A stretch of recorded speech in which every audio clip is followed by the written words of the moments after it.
नमस्कार। बिहार राज्य विद्यालय शिक्षक भर्ती में भाषा अर्हता में कुल 100 प्रश्न आएंगे,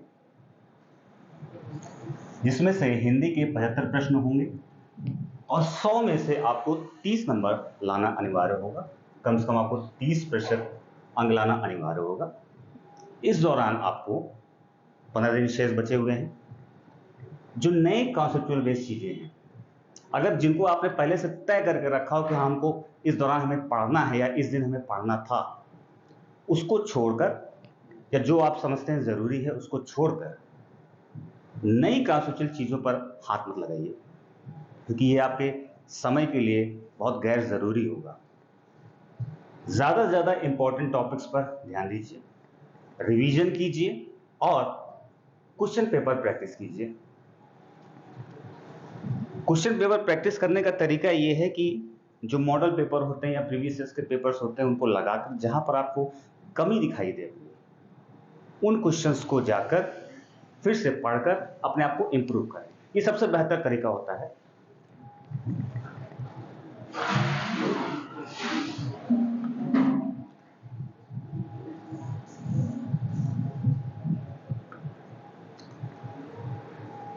मैंने एक नई पहल की है, चूंकि 15 दिन शेष रह गए हैं, तो मैं हिंदी के जो मुख्य मुख्य टॉपिक है जहां से क्वेश्चंस ज्यादा पूछे जाते हैं या जो कठिन होते हैं और जहां से ज्यादा अंक लाए जा सकते हैं आसानी से, उनके लिए 10 से 15 या 20 क्वेश्चन की मैं एक सीरीज लाने वाला हूं, जो कि आपको उस दिन मिल जाएगी, जो कि इंपॉर्टेंट टॉपिक्स को पूरी तरह से आपको रिवाइज करा देगा और आप पूरी तरह से सिलेबस को कवर कर लेंगे। अनावश्यक चीजें इसमें नहीं रहेंगी। मैंने इसमें जो भी डालने की कोशिश की वो सब आवश्यक है। तो आज मैं शुरू करने जा रहा हूं वर्णमाला। मैंने संपूर्ण वर्णमाला को 15 प्रश्नों में समेटा है। 15 प्रश्नों में मैंने संपूर्ण वर्णमाला को समेटा। तो आइए शुरू करते हैं। समय की कमी है, आइए। पहला क्वेश्चन है, हिंदी वर्णमाला में स्वरों की कुल संख्या कितनी है? हम जानते हैं हिंदी वर्णमाला में स्वर कितने प्रकार के होते हैं। अ, आ, ई, उ, री, ए, ओ, औ, अंग, आ। ये स्वर होते हैं जो हमने बचपन से पढ़ा है, आ, ई, उ। तो जो मूल स्वर होते हैं उनमें इनको बाहर निकाल दिया जाता है। क्यों? क्योंकि ये होते हैं अयोगवाह। इसका जिक्र मैंने यहां किया है, अयोगवाह, जिसमें जो अंग होता है वो होता है अनुस्वार और जो अ होता है वो होता है विसर्ग। तो टोटल जो संख्या बचती है 1 2 3 4 5 6 7 8 9 10 11।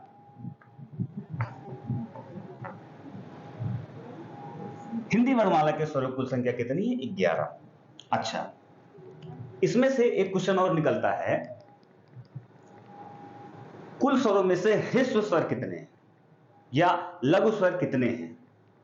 तो लघु स्वरों की संख्या है 4। अ,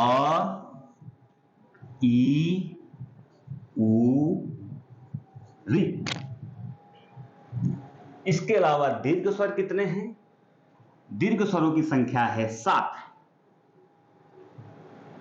लघु स्वरों को छोड़कर आ, ई, उ, ए, ओ, औ, ए और ओ भी, ये 7 दीर्घ स्वर हैं। अच्छा, अगर हमसे ये पूछा जाए मूल दीर्घ स्वरों की संख्या कितनी है, तो अगर मूल स्वर देखा जाए, मूल लघु स्वर, तो मूल लघु स्वर होंगे, ये क्वेश्चन पूछता है कभी कभी कि मूल लघु स्वर कितने हैं, मूल दीर्घ स्वर कितना है, तो अ, ई, उ, ये मूल लघु स्वर है। अब मूल दीर्घ स्वर, इन्हीं का दीर्घ रूप आ, ई, उ, सिंपल। ठीक है, चलिए आगे बढ़ते हैं। अच्छा हाँ, यहां पर एक टॉपिक रह गया, प्लुत स्वर। अच्छा, इनका जो वर्गीकरण किया गया ये समय के आधार पर किया गया है, स्वरों को बोलने के समय के आधार पर। जैसे समझने के लिए समझ लीजिए, ह्रस्व स्वरों को बोलने में 1 सेकंड का समय लगता है, दीर्घ स्वरों को बोलने में 2 सेकंड का लगता है, तो प्लुत स्वरों को बोलने में 3 सेकंड का समय लगेगा। जैसे राम, ओम। जैसे मुर्गे की बांग है, कुकुड़ कू। अब कू कैसे लिखेंगे? कू कू कू कू थोड़ा लिखेंगे, वो कू लगाकर ये लगा दी, ये चिन्ह है कू। प्लुत स्वर का ये काम होता है, ठीक है। तो 3 प्रकार के होते हैं, ह्रस्व स्वर, दीर्घ स्वर, प्लुत स्वर, समय के आधार पर। हिंदी भाषा में वर्णों की संख्या कितनी है? सीधे सीधे प्रश्न पूछता है, हिंदी भाषा में वर्णों की संख्या कितनी है? तो हिंदी भाषा में वर्णों की जो कुल संख्या है 52 है। कैसे, उसको समझ लीजिए। 25 स्पर्शी व्यंजन, आगे मैं बताऊंगा इसके बारे में, फिलहाल आप प्रश्नों के माध्यम से देख लीजिए। 25 स्पर्शी व्यंजन होते हैं, 35 मूल व्यंजन होते हैं, 41 कुल व्यंजन होते हैं। कुल व्यंजनों में 11 स्वर जब जुड़ जाते हैं, यानी 41 + 11 = 52। तो हिंदी भाषा में वर्णों की संख्या कुल कितनी है? 52। ठीक है, आगे बढ़ते हैं।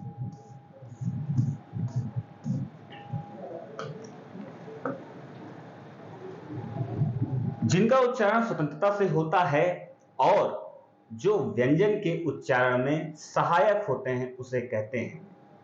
स्वतंत्रता से जिनका उच्चारण होता है, जो स्वतंत्र रूप से उच्चारित किए जाते हैं, वो स्वर कहलाते हैं। और जिनका उच्चारण स्वरों की सहायता से होता है वो व्यंजन कहलाते हैं। इसको ध्यान रख लीजिएगा या कहीं लिख लीजिएगा। स्वतंत्र रूप से उच्चारित होते हैं स्वर, और स्वरों की सहायता से जिनका उच्चारण होता है उसको व्यंजन कहा जाता है। नेक्स्ट क्वेश्चन बढ़ते हैं।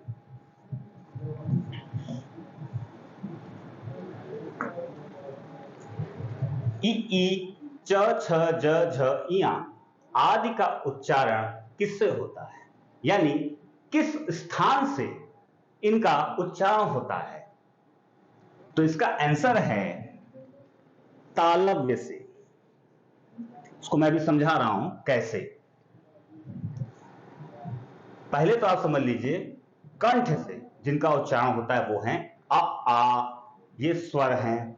उसके बाद क, ख, ग, घ, अंगा, ये व्यंजन है जिनका उच्चारण कंठ से होता है। दूसरा तालव्य से, इ, ई जो कि स्वर है, च, छ, ज, झ, इया जो कि व्यंजन है। इसके अलावा य और श, इनका उच्चारण तालु से होता है, यानी तालव्य से होता है। अर्धस्वर य और व ये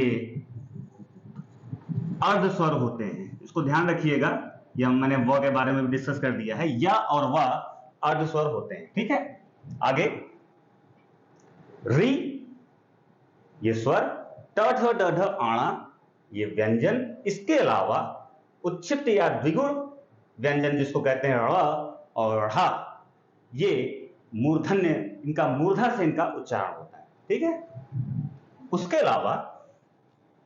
अलावा रा और शा, जिसको कहते हैं मूर्धन्य शा, शा, मूर्धन्य शा। तो रा का भी उच्चारण मूर्धा से होता है, शा का भी उच्चारण मूर्धा से होता है। ये जो पूरा है इनका उच्चारण मूर्धा से होता है, ठीक है। आगे त, थ, द, ध, न, त, थ, द, ध, न, इसके अलावा ल और स, इनका उच्चारण दंत से होता है। दंत से, दांत, दंत से इनका उच्चारण होता है। इसमें महत्वपूर्ण चीज समझिए, ला को पार्श्विक व्यंजन कहते हैं। सीधे से पूछता है निम्नलिखित में से पार्श्विक व्यंजन कौन से हैं? ला, ठीक है। रा के बारे में एक चीज मैंने बताना यहां पर भूल गया। रा को लुंठित या प्रकंपी व्यंजन भी कहा जाता है। कहीं पूछे प्रकंपी व्यंजन या लुंठित व्यंजन कैसे कहते हैं? रा कहते हैं। क्यों? जब रा बोलते हैं तो कंपन होता है, कंपन, रा, रा। तो जो कंपन होता है इस कारण इसका नाम लुंठित या प्रकंपी व्यंजन रखा गया है। और इसके अलावा ओष्ठ से उ उ ये स्वर प फ ब भ म ये व्यंजन जिनका उच्चारण ओष्ठ से होता है। इसके अलावा जो इंपॉर्टेंट एग्जामिनेशन में पूछता है, कंठ तालव्य से किनका उच्चारण होता है? कंठ और तालु, कंठ के बाद तालु आता है, इनका उच्चारण किससे होता है? इससे किसका उच्चारण होता है? ए, इनका उच्चारण कंठ तालव्य से होता है। इसके अलावा दंत ओष्ठ, दांत और ओष्ठ, ओष्ठ मतलब होंठ, दांत और होंठ, दंतोष्ठ, दंतोष्ठ का उच्चारण, एक सेकेंड, दंतोष्ठ से किस वर्ण का उच्चारण होता है? वा। वा, वा जब बोलते हैं तो दांत से होंठ टकराते हैं तो वा भी अर्धस्वर होते हैं, जिसके बारे में बताया, या और वा अर्धस्वर होते हैं। कंठ ओष्ठ गले और होंठ से किस व्यंजन का, किस वर्ण का उच्चारण होता है? स्वर का ओ, औ, कंठ ओष्ठ से। इसके अलावा दंत मूल से किन वर्णों का उच्चारण होता है? दंत मूल का मतलब दांत की जड़, इसलिए उसको दंत मूल कहते हैं। उसको वर्ष भी कहा जाता है, मेनली एग्जाम में वर्ष का प्रयोग किया जाता है, वर्ष शब्द का प्रयोग किया जाता है, कभी कभी दंत मूल भी किया जाता है, लेकिन आप समझने के लिए समझ जाइए, वर्ष का अर्थात दंत मूल से है। बोल के देखिएगा, दांत की जड़ों से जीभ टकराएगी। ना, रा, ला, सा, इनका उच्चारण वर्ष से होता है। ठीक है, आगे बढ़ते हैं नेक्स्ट क्वेश्चन की तरफ। या कोई पॉइंट छूट नहीं गया? चलिए ठीक है, आगे क्वेश्चन पढ़ते हैं। अंतस्थ व्यंजन ऊष्म या ऊष्म संघर्षी व्यंजन, संयुक्त व्यंजन। अंतस्थ व्यंजन कौन से होते हैं? या, रा, ला, वा। जब काखा गागा अंगा पढ़ते हैं तो जैसे ये टाटा पापा या रा लावा श सा शत्रंग्या पढ़ते हैं, तो या रा लावा जो है वह अंतस्थ व्यंजन होता है। ऊष्म या संघर्षी व्यंजन बोलते हैं श, स, ह। इनको संघर्षी इसलिए कहा जाता है, जब बोलते हैं तो घर्षण उत्पन्न होता है, संघर्ष करता है, संघर्षी व्यंजन होते हैं। और संयुक्त व्यंजन भी, संयुक्त व्यंजन कोई निर्धारित संख्या नहीं है कि छत्रंगिया ही होगा, श्रा नहीं होगा, लेकिन फिर भी हम 4 तरीके से लेते हैं। हालांकि इनकी संख्या 4 है, इनकी संख्या 4 है। और संयुक्त व्यंजन होते हैं श, त्र, ज्ञ और श्र। इंपॉर्टेंट क्वेश्चन आता है, काकल्य वर्ण कौन सा होता है? तो आप देखिए, या होता है या रा लावा अंतस्थ व्यंजन, ऊष्म या संघर्षी व्यंजन, श्र होता है संयुक्त व्यंजन, और ह काकल्य वर्ण है। इसके अलावा अह भी काकल्य वर्ण है। ठीक है, आगे बढ़ते हैं। बहुत इंपॉर्टेंट क्वेश्चंस हैं जिसको आप आगे बढ़ते हैं। देखिए, निम्नलिखित में से नासिक की व्यंजन कौन सा है? नासिक का मतलब क्या होता है? जब हवा मुंह और नाक दोनों से बाहर निकलती है, वो नासिक के व्यंजन कहलाते हैं। हालांकि कहीं कहीं ये दिया जाता है कि अनुस्वार जो है उसमें हवा केवल नाक से निकलती है, अनुस्वार को नासिक के व्यंजन में शामिल नहीं करते। लेकिन फिलहाल ये कोई समय नहीं है इस डिबेट में पढ़ने का कि अब इस पर डिबेट किया जाए, लेकिन फिलहाल हमें एग्जाम पर्सपेक्टिव से ध्यान रखना है। सीधे प्रश्नों पे आते हैं। निम्नलिखित में से नासिक की व्यंजन कौन सा है? तो आगे ध्यान रखिएगा, जो पंचमाक्षर होता है, पंचमाक्षर मतलब पंचम, 5वां अक्षर, हर प्रत्येक वर्ग का, क ख ग घ का अंगा 5वां, च छ ज झ का इया 5वां, टाटा डाटा का आड़ा 5वां। तो जो पंचमाक्षर होता है नासिक की व्यंजन, तो पंचमाक्षर जो होता है वह नासिक की व्यंजन कहलाता है। इसके अलावा जो मौखिक व्यंजन कौन से होते हैं, इन्हें छोड़कर, यानी वर्णमाला के अंतिम को छोड़कर शेष सभी व्यंजन नासिक व्यंजन कहलाते हैं। और इसके अलावा अगर स्वर में देखें, स्वर में मौखिक स्वर कौन कौन से होते हैं? जिसे केवल हवा केवल मुख से बाहर आती है, नाक का प्रयोग नहीं होता है, या नाक का वो निर्मल प्रयोग होता है। अ आ इ ई, सभी स्वर कहने का मतलब, सभी स्वर अ आ इ ई उ ऊ ए ऐ ओ औ, ये मौखिक स्वर होते हैं। अंग आ के बारे में आपको बताया, वो अयोगवा है, वो तो स्वर में शामिल, वो स्वर भी है, वो व्यंजन भी है, तो इसलिए खाली स्वरों में उसको शामिल नहीं किया जाता है। और इसके अलावा अनुनासिक स्वर, देखिए अनुनासिक स्वर कुछ होता नहीं है, स्वरों में जब चंद्रबिंदी लगाया जाता है तो वह अनुनासिक स्वर बन जाता है। जब शिरोरेखा के ऊपर मात्राएं लगती हैं तो अनुनासिक, अनुनासिक मतलब चंद्रबिंदी तो का प्रयोग नहीं किया जाता है, तब बिंदी का प्रयोग किया जाता है। तो हमें कभी कभी अनुस्वार लगता है कि वो अनुस्वार है, लेकिन नहीं। जैसे अगर आपको पहुंचा लिखना है तो आप चंद्रबिंदी लगा देते हैं, पहुंचा, हा के ऊपर चंद्रबिंदी, पहुंचा। लेकिन कई ऐसे वाक्य रहते हैं जैसे जहां पर आपको चंद्रबिंदु लगाना है लेकिन ऊपर शिरोरेखा के ऊपर मात्राएं लिखी तो वहां आप बिंदी लगाते हैं, ठीक है, तो उसके मतलब अनुस्वार नहीं हो जाता है, ठीक है। तो अनुनासिक स्वर क्या होते हैं? मौखिक स्वर वर्णों के ऊपर चंद्र बिंदु लगाकर अनुनासिक स्वर लिखे जाते हैं। अनुनासिक कौन होता है? हवा और मुख, नाक दोनों रास्तों से बाहर निकलते हैं, जिसके बारे में बताया आगे। चलिए ठीक है, आगे बढ़ते हैं हम अगले क्वेश्चन की तरफ। कौन सा होगा? Question number 6। क्वेश्चन नंबर 7, आगत ध्वनियां। आगत ध्वनियां का मतलब जो हमारी भाषा में बाहर से ली गई, जो आई है, वो हमारी देशज भाषा से उत्पन्न नहीं है, वो देशज भाषा नहीं है। जैसे आप देखिए आगत ध्वनि क ग ज फ ध्वनियां किसकी हैं? संस्कृत की हैं, अरबी की हैं, अरबी फारसी की हैं, अंग्रेजी की हैं, दक्षिण भाषाओं की हैं। तो इसका आंसर है, इसके पहले का क्वेश्चन कोई छूटा है क्या? नहीं, ठीक है, इसका आंसर मैंने आपको, अच्छा हाँ, नासिक व्यंजन कौन सा है? तो आपको ये पता चल गया, ये सभी, ठीक है, ये सभी नासिक व्यंजन है। आगत ध्वनियों में ये हैं अरबी, फारसी। अच्छा, फा के नीचे देखिए जो बिंदी लगी उसको कहते हैं नुक्ता, नुक्ता। फारसी जब लिखा ही जाता है तो फा के नीचे नुक्ता लगती है, तो ये का नहीं है, ये क है। ग ज ज फ, ख ख होती है हिंदी वर्णमाला, ख होती है ये फारसी, ये आगत ध्वनि है ख। आगे बढ़ते हैं क्वेश्चन नंबर, अच्छा ये एक्सप्लेन करना है। मूल व्यंजन कितने होते हैं? मूल व्यंजन, स्पर्शी व्यंजन कौन कौन से होते हैं? क वर्ग, च वर्ग, ट वर्ग, त वर्ग, प वर्ग।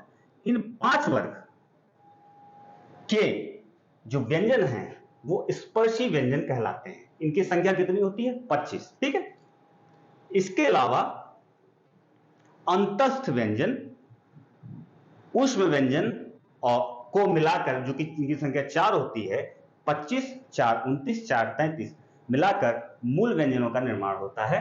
तो मूल व्यंजन की जो संख्या होती है वो 33 होती है, इसमें स्पर्शी व्यंजन, अंतस्थ व्यंजन और ऊष्म व्यंजन शामिल होते हैं, ठीक है। अब यहां बड़ा इंपॉर्टेंट पॉइंट शुरू होता है एग्जामिनेशन पॉइंट ऑफ व्यू से।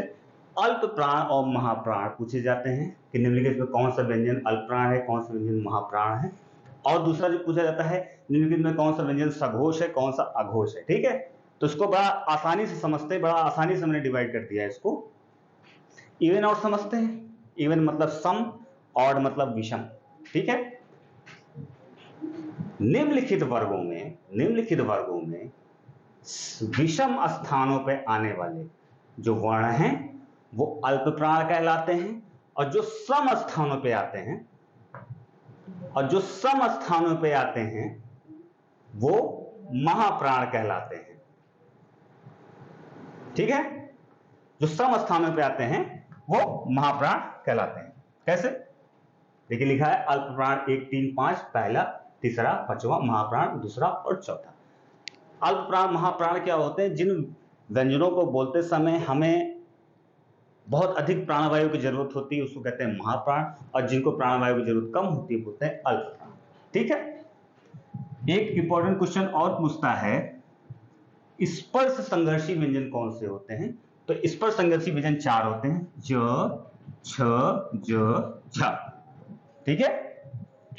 घोष और सघोष व्यंजन। घोष का मतलब कंपन, वाइब्रेट करना, घोष। बच्चे बजाते हैं, वो जो घोष बजाते हैं उसमें उद्घोष होता है, वाइब्रेट होता है, वायुमंडल में कंपन होता है, उससे बना है। तो ध्वनि की गूंज के आधार पर घोष और सघोष बांटा जाता है, तब ध्यान दीजिएगा प्रत्येक वर्ग के पहले 2 व्यंजन अघोष होते हैं और बाद के 3, 4, 5 सघोष या घोष कहलाते हैं। सघोष या घोष एक चीज है, अघोष अलग चीज है। ठीक है, पहला दूसरा अघोष, तीसरा चौथा पांचवा सघोष कहलाता है। इसके अलावा जो ड़ और ह द्विगुण व्यंजन होते हैं वो ट वर्ग के अंतर्गत आते हैं। ठीक है, ट वर्ग के अंतर्गत आते हैं। मूर्धन्य, मूर्धा से बोले जाते हैं, ट मूर्धा से बोले जाते हैं। इनको द्विगुण या उच्छित व्यंजन कहते हैं। ड़ इसका उदाहरण क्या है? अच्छा, एक आपने देखा होगा अंगा, अंगा ऐसे लगता है, ड ड़, ये तीनों अंतर है, ये ड़ वो है। अब इसके उदाहरण जैसे लड़ना, ड़ का उदाहरण, पढ़ना, ढ़ का उदाहरण। ठीक है, आगे बढ़ते हैं, इसके क्वेश्चंस देख लेते हैं थोड़ा सा इस कॉन्सेप्ट पे। निम्नलिखित में से अल्प प्राण व्यंजन कौन सा है? तो अल्प प्राण के लिए क्या बताया? ऑड और इवन के बारे में बताया। ठीक है, ख का देखते हैं ये किस स्थान पे आता है। क ख दूसरे, ये तो इवन हो गया। ट ठ ये भी दूसरे पे आया, ये भी इवन हो गया। च छ ये भी दूसरे पे आया, इवन हो गया। त थ द ध ये भी चौथे पे आया, इवन हो गया। क ख ट ठ त थ द ध च छ ज, ये अच्छा ज जो आया ये ऑड हो गया। च छ ज ये तीसरे पे आ रहा है, ये ऑड हो गया। तो अल्प प्राण व्यंजन कौन सा है? ज, च छ ज। ठीक है, निम्नलिखित में से घोष वर्ण कौन सा है? घोष अघोष की पहचान जो पहला और दूसरा है वो घोष है, बाकी के 3 अघोष है। घोष की पहचान कैसे करेंगे? क ख ये दूसरे पे आ गया यानी अघोष है। ट ठ ये भी दूसरे पे आया, अघोष है। च छ ये भी दूसरे पे आया, अघोष है। अब हमें घोष चाहिए, घोष या सघोष, ये दोनों एक चीज है। त थ द ध सघोष या घोष। ठीक है, निम्नलिखित में से कौन सा व्यंजन स्पर्श संघर्षी, जिसके बारे में बताया कि च छ ज झ स्पर्श संघर्षी व्यंजन कहलाते हैं। तो जहां आप च छ ज झ देखिए तो वो आपको, ठीक है, कॉन्सेप्ट क्लियर है। आगे बढ़ते हैं।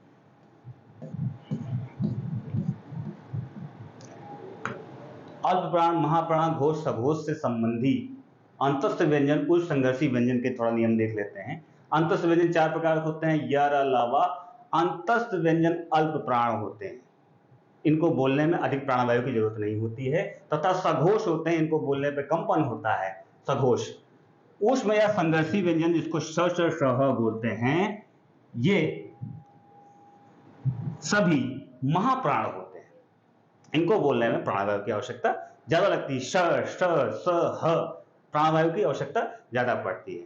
इनमें से सभी महाप्राण हैं। इनमें से जो अघोष है, जो स के 3 ग्रुप हैं, श श ह श श स ये होते हैं अघोष और ह होता है सघोष। ठीक है, अब इनमें से क्वेश्चन हम देख।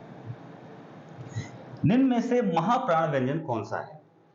महाप्राण तो य र ल व जो अंतस्थ व्यंजन के हैं, य ल व हमेशा अल्प प्राण होंगे, अंतस्थ व्यंजन। श स स ह ऊष्म या संघर्षी व्यंजन जिसको कहते हैं, इनके सभी व्यंजन महाप्राण होंगे, इसलिए जो आंसर होगा इसका वो होगा महाप्राण व्यंजन होंगे श। ठीक है, इसके अलावा निम्नलिखित में से अघोष व्यंजन कौन सा है? अघोष, ह सघोष है, देखिए, ल सघोष है, य सघोष है, श के जो तीनों ग्रुप थे, श श स ह, ये अघोष है। ठीक है, तो निम्नलिखित में अघोष व्यंजन कौन सा है? श श स। ठीक है, आगे बढ़ते हैं। संयुक्त व्यंजन संख्या छत्र ज्ञ श संयुक्त व्यंजन होते हैं। ज्ञ वर्ण किन वर्णों के संयोग से बना हुआ है? बोलने में तो ज्ञ है, अच्छा, अगर जो नहीं, वैसे ज्यादातर लोग जानते हैं, लेकिन जो नहीं जानते हैं, जो नए हैं, उनके लिए विशेष चीजें हैं ये, इसीलिए बताया जाता है, तो सीधे ये मार्क आ जाएगा ज्ञ। क्योंकि होता क्या है, आधा ज इया नहीं, आधा ज के नीचे हलंत लगा हुआ है, ज इया होता है। अब इसके बाद संयुक्त व्यंजन को मैं अलग अलग बता दे रहा हूं। जो छ लिखा जाता है, आधा क और श, श, त्र, आधा त और र। ज्ञा के बारे में आपको बताया। और जो श्र है, आधा श और र। ठीक है, संयुक्त व्यंजनों से ऐसे ही क्वेश्चन आते हैं। नेक्स्ट टॉपिक पे बढ़ते हैं। अब स्वरों से संबंधित जो मुख्य प्रश्न आते हैं उनको हम देख लेते हैं कि निम्नलिखित में से कौन सा समृद्ध स्वर है। समृद्ध, विवृत, अर्धसमृद्ध, अर्धविवृत, ये होता क्या है? पहली बात तो इसको बहुत इजीली हम समझते हैं। देखिए, ये आपके स्वर मैंने लिखे हैं जो मूल स्वर होते हैं, अ आ इ ई उ ए ऐ ओ औ लिखा है। ठीक है, आप जब इस टेबल को बनाइए तो जो आ है, आ के नीचे विवृत लिख दीजिए। उसके बाद उसके बगल से ई ई उ, इसके नीचे समृद्ध लिख दीजिए। ए और ओ इनको मिलाकर अर्ध समृद्ध कर दीजिए। और जो बाकी बचते हैं अ, ऐ और औ, वो अर्ध विवृत में आते हैं। एक शब्द यहां मैंने और डाला है, और देवनागरी भाषा का शब्द नहीं है, हिंदी भाषा का शब्द नहीं है, देवनागरी लिपि होती है, ये मराठी शब्द है। मराठी में तो ला का एक और ल ऐसे लिखा जाता है, लेकिन वो हिंदी में शामिल नहीं है, तो अ हो गया। ठीक है, तो मेनली आप ये तीनों को ध्यान रखिएगा, अ, ऐ और औ, ये अर्ध शब्द। ये होते क्या है, विवृत में, विवृत वर्णों स्वरों को बोलते समय जो मुंह है सर्वाधिक खुलता है। आ, समृद्ध जो होते हैं वो मुख बिल्कुल बंद रहता है, ई उ, ठीक है। और जो अर्ध समृद्ध होते हैं, मुंह थोड़ा सा खुलता है, एक ओ। और जो अर्ध विवृत होते हैं, वो जितना विवृत में मुंह खुला रहता है उसकी अपेक्षा थोड़ा कम मुंह खुला रहता है, अ, ऐ, औ। आप बोल के देखिएगा, सेम वही आ जाएगा। ठीक है, आगे बढ़ते हैं। यहां से इतने प्रश्न बनते हैं इसी प्रकार के। क्वेश्चन नंबर 14 हो गया। तो निम्नलिखित में से कौन सा समृद्ध स्वर है? इसका मैंने आंसर नहीं कराया। तो समृद्ध स्वर कौन सा है निम्नलिखित में से? सर समृद्ध स्वर कौन सा है? ये चार होते हैं, ई ई उ। तो ई ये समृद्ध स्वर है। ठीक है, और ये अंतिम क्वेश्चन है। जैसा कि मैंने आपसे कहा था, मैं 15 क्वेश्चन में ये सब कंप्लीट कोशिश कर रहा हूं मैं कि पूरा रिवाइज कर रहा हूं। हर कोई चीज परफेक्ट नहीं होती, लेकिन कोशिश की जा रही है, बेहतर कोशिश है। हिंदी स्वरों का वर्गीकरण जब जीभ के प्रयोग के आधार पर किया जाता है, जीभ के भाग के आधार पर किया जाता है, तो निम्नलिखित में से कौन सा भेद इसके अंतर्गत नहीं आएगा? तो विवृत स्वरों के बारे में आपको बताया। विवृत स्वर कौन से होते हैं? मुख के खुलने और बंद होने के आधार पर होते हैं। जीभ के भाग के आधार पर अग्र स्वर, मध्य स्वर और पश्च स्वर बांटा गया है। विवृत स्वर यानी कौन नहीं आएगा इस भेद के अंतर्गत, कौन नहीं आएगा, तो विवृत स्वर इस भेद के अंतर्गत नहीं आएंगे। ठीक है, अच्छा, अग्र स्वर कौन कौन से होते हैं, मध्य स्वर कौन कौन से, पश्च स्वर इसकी मैंने लिख दिया है। अग्र स्वर होते हैं ई ई ए, मध्य स्वर होता है अ, और पश्च स्वर होता है आ उ ओ औ। इनमें से आप कोई दो याद कर लीजिए, तीसरा तो अपने आप वो चीज हो जाएगा। इसके अलावा एक बहुत महत्वपूर्ण चीज है, वृत्तमुखी अवृत्तमुखी के बारे में पूछ लेता है। एक सेकंड, कि निम्नलिखित में से वृत्तमुखी या अवृत्तमुखी स्वर कौन कौन से होते हैं? अवृत्तमुखी, अवृत्त मतलब जिनको बोलने में होंठ की आकृति गोल बन जाती है, वो वृत्तमुखी हो गए। जैसे उ गोलवा, ओ गोल हो गया, ये वृत्तमुखी हो गए। अवृत्तमुखी मतलब जिसमें होंठ की आकृति गोल नहीं होती, ऊपर नीचे या आगे पीछे, जब ऊपर नीचे आगे पीछे मूव करते हैं, होंठ को गोलाई का एहसास नहीं होता है। जैसे आ ई ए, तो ये अवृत्तमुखी होते हैं, वृत्तमुखी ये हो गए। ठीक है, तो इस प्रकार से मैंने आपको 15 क्वेश्चन के माध्यम से पूरी वर्णमाला को समेटने का प्रयास किया है। इसी तरह से मैं कोशिश करूंगा कि आगे भी इंपॉर्टेंट टॉपिक्स को इस तरह से डिस्कस करूं ताकि आपके लिए बेनिफिशियल है। ठीक है, मिलते हैं बाद में। धन्यवाद।